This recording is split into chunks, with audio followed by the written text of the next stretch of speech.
So, ayan guys, nag-iisip ako dito kung anong pwedeng gawin at bigla akong may naisip na kung ano ang dapat gawin, which is ang chocolate cherry na i-upgrade natin yung cherry. Let's find out. Then ayun, nagtimpla na ako, kuha na ako dyan ng baso. Wait for it, then ayun, nakuha na ako ng baso. Then cherry, buwan din. By the way, ako nga pala si Joshua. Isa akong barista. Medyo tamad ako, pero may pangarap ako. Then ayun, nasabi ko na yung intro, but yun, naglalagay ako ng gatas, inuna ko muna dyan yung chocolate, secret na kung ilang yan. Basta kayo, i-upgrade nyo yan, kaya nyo yan. Kung kayo ay barista, kaya nyo yan i-upgrade. 2 minutes pa lang magsasalita dito, nakakatambad naman. Ayun. Then, sasayaw-sayaw ako, halo-halo, then nakanta-kanta. Then sasalita ako, pero di naman ako marinig yan, malamang. Then ayun, tagal ko kumuha ng yelo, which is nasa 300 lang yung yelo niyan. Yung 300 ko lang, then dun ko ilalagay na yung Chucky chocolate Chucky.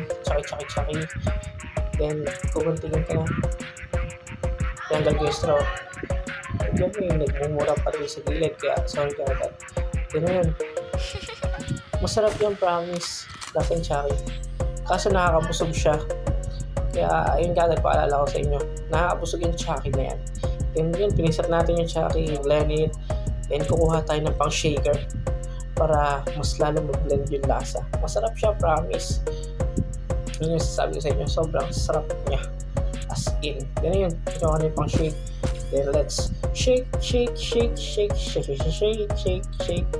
Yun, tagal ko mag-shake taba ko na pala, hindi dahil sa pagtitimpla.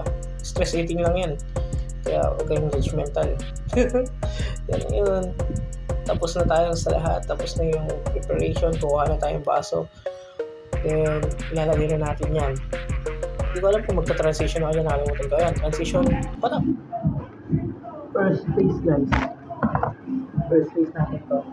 Ito hindi siya naka voice over, this is my real voice. Then basic Chucky, upgraded Chucky to guys.